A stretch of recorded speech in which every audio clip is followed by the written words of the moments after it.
Good afternoon, guys. It is April 1st, Wednesday, and it is about 1:25 p.m. Again, I missed yesterday. There was really nothing to really talk about. I can probably sum up today, or yesterday and today, in about 10 minutes because there hasn't been much. I don't know. There's not much to say, really. Um, I'm getting hungry, so I'm thinking about food ideas. But before, I don't know if you can hear my stomach growling, but it just totally went off. So let's see. I've been pretty steady on my walks. Monday, Tuesday, Wednesday, doing my walks, getting a little bit faster every day. A couple minutes faster every day. So today I was able to get it down to about an hour and 45, which is pretty decent. What else? Money wise, I'm doing pretty good. Yesterday, I guess I'll finally say it. I work at Burlington Coat Factory, or at least that's what they used to be known as. Now they're just more commonly known as Burlington. They're kind of they expanded from uh, the coat specialty, if you will, and they do a lot. They just general retail markdown. So arguably they're about the same as Ross or Marshalls or something. A lot of their symptoms or their systems and processes are the same. How I landed that job is from a former friend of mine who I used to play Pokemon with, who I still see her a lot. And Burlington, throughout the last 2-3 years that I've been there, has kind of been sort of a mixed blessing slash safety net for me. So while I've been working there, I've had a couple of second jobs at the same time because Burlington was paying run of the mill. When I first mentioned my first interview, I make shit pay. I make probably about $13 an hour. Even after taxes, I calculate. I just in my head on a per week basis, I figure every hour is about $10, and it's so if you can imagine, it's not much. But this is all kind of slightly coming to an end. I feel like I'm building a bigger story than I really am. I'm getting distracted, but I finally, when this whole pandemic went down and the company was preparing to close their stores due to this COVID-19 thing, they started a relief fund for their employees that if they reach a certain, or if they met a certain amount of requirements, which I did, I'd get $250 just as a one-time thing. Just, hey, he done. I guess $250 is not much. It's better than nothing, I suppose, right? That came through and printed that out and did a little online deposit with my bank, Wells Fargo. But just to take a step back for a second, money-wise, I've actually, between my last paycheck, because I'm only paid weekly, so that kind of week delay, I've actually been really good as far as not spending money. My credit card, which which it hasn't always been like this, but for the time being, in my transitional period,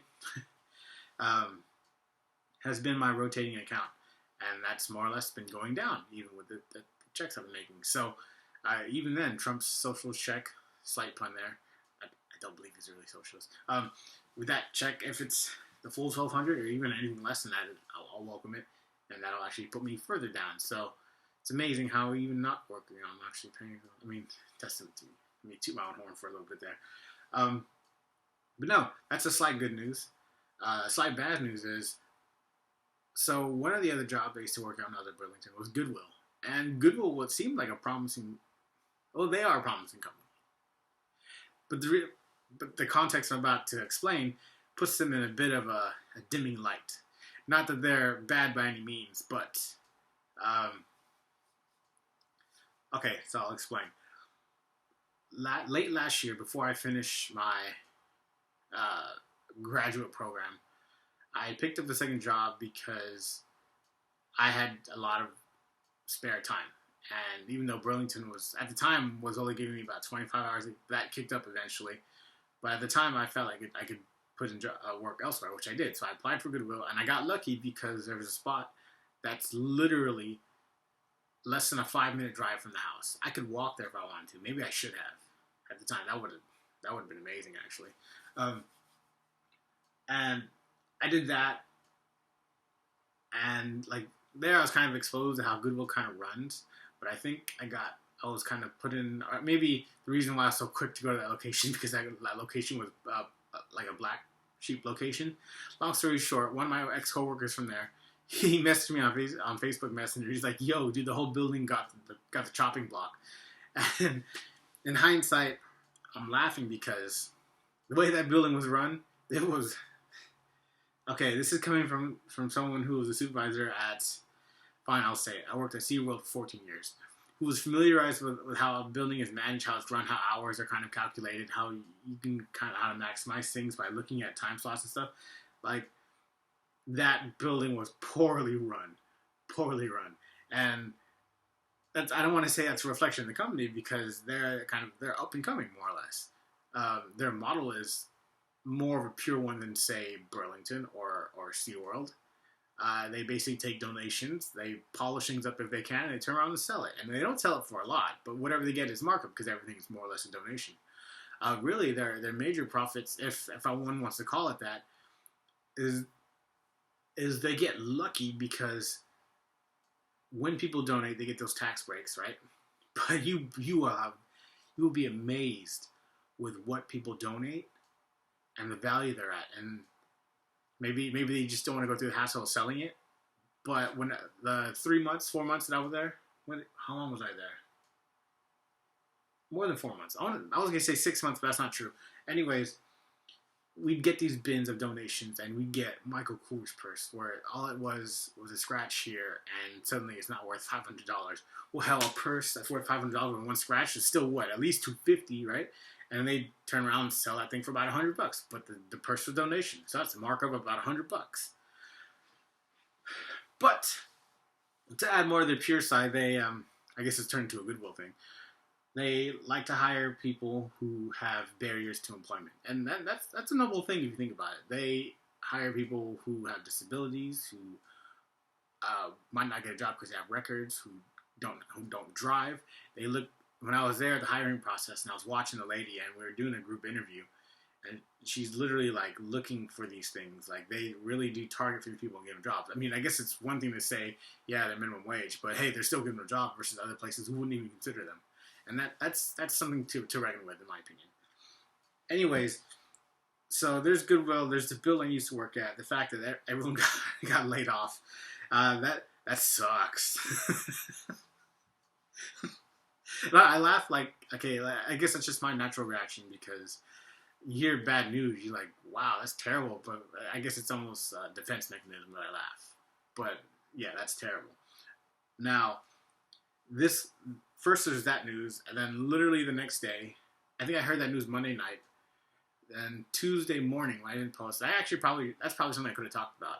But Tuesday morning, I got I'm in an Instagram group chat with about 3 or at least 2 coworkers and one who doesn't work there, or maybe she does still work there once a month, called Flex Employee. Anyways, there was a stir because one of the girls had said that the manager had called her and she was explaining how the furlough works. I mean, I guess I kind of anticipated that. I was like, oh shit, well, Goodwill's lopping off like entire locations that aren't performing well.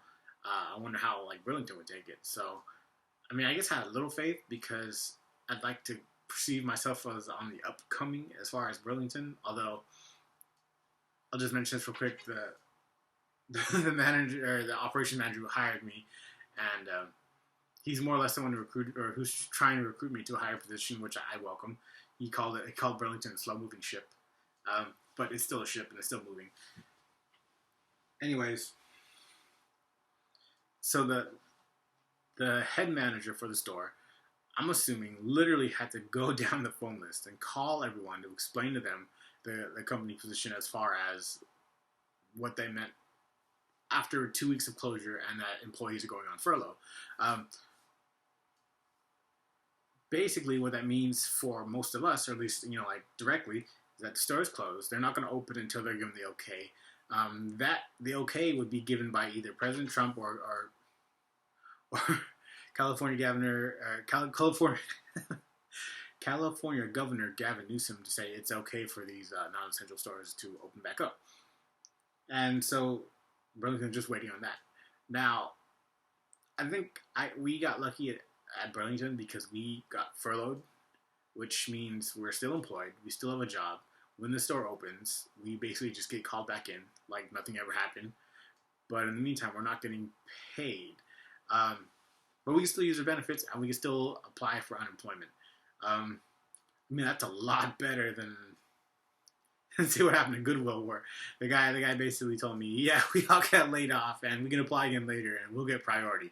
That's like not promising anything much compared to what I got. I mean, I guess there's different scales of that because actually, now that I think about it, I actually heard stories of hotel employees, whether they be room service, customer service, food service, whatever. They basically just got laid off. like the hotel services saw what was happening. But I guess they got it first because as travel was more or less restricted, people were canceling their reservations. That already kind of stops the flow into that industry, and then next you know it contracts, and they just lay off the workers, which sucks. That's even worse than Goodwill, because at least Goodwill kept going for a week into the quarantine, so to speak. Anyways, there's that. My phone is going off. I'm getting distracted. What else was I going to mention? Oh, so today in my walk, there was a small little situation. I thought it was kind of funny. And I kind of dwelled on it the whole time I was walking, the rest of the time I was walking. And so the streets down here are more or less empty. I walked a little bit later this morning, like between 9 and 11. So traffic was a little bit up there. But what happened was, so I've more or less memorized where I should cross, or at least the proper crosswalks to cross, because there are, some that are that I deem more safe or less risky because of the angles which cars come in, from which I've seen throughout the years I live here that where people are more likely to stop versus the angle in which they're given to stop, and I've kind of more or less kind of projected which are the safest routes to go as a pedestrian, because it can get, I think I mentioned, can get pretty risky. But anyways, so in my attempt to save time, to speed my walks and to help my time trials, I've strategically placed some jaywalking locations. I'm well aware of this, but I'm also well aware that when you're this close to Mexico, there's a lot of mixing within cultural norms as far as as far as jaywalking being okay versus people who stop versus the drivers who stop, and so on and so forth. Anyways, so the situation was this. I was on the opposite flow of traffic because that sidewalk's a little bit better, vision's a little bit better, that so on and so forth. And from where there was an intersection coming up where the freeway gets off and gets on, but I don't want to cross there because that's where it gets a little risky. So about half a block before, there is a section of the road that has islands in the middle. And the section the first half, which was coming toward me, was empty, so I ran across. Now this island is about 5 feet wide, so it's not like I'm standing in the middle of the street. It's not like I'm standing like on the yellow line, or even less. It's not like I'm standing on a piece of concrete block that's about a foot long. No, it's almost like an island in the middle of the road. Matter of fact, there's a lot of vegetation there, and the trees were pretty unkept and growing well into the street. But as I stood there, and I stood in the middle of the island, this car comes up, and he stops, and I notice that he stops, and I realize he's trying to be nice to me, and he's letting me cross. I see his hand, and I go, no. I have my mask on, I have my hat on, so I'm just like, no, I'm not doing this. The reason why I do that is because behind him, he didn't see it, or maybe he's not paying attention. There's 5 cars slowing down to do that. And I thought, if I was one of those cars, I'd be annoyed. And so, again, I go like this, and he signals me. I go, no. I'm like, get going. Because once those 5 cars are gone, guess what? The road was clear again. So he stops, and he honks. And I just look at him, and I go, no. And then the car behind him honks. And he goes, and he looks at me, and he's like, what the hell, bro? And I'm thinking, this guy, he probably thought he was doing something noble. But yet, he didn't realize the line he was holding up. I realized I was in the wrong because I was jaywalking. But in that sense, that's why I didn't run all the way across. I stopped. And again, I wasn't like I was ready to cross. I was in the middle of the island. Anyways, I just thought that was kind of funny because Yeah, perceptions are different things. I guess okay. Here's a fun thing. Like, what do you guys think? Shoot me a message, comment, whatever. If you guys, whoever it is watching, whatever venue to have contact me, uh, think about it. Let me know. It's silly. I don't know why I dwell on it for so long. I just thought it was entertaining. But yeah, that's all I got. I'm getting better at my routines at least, right? Perhaps I'll take a break from my walks tomorrow. I'm been kind of sore. Also, what should I eat? Back to Fallout. See you guys later.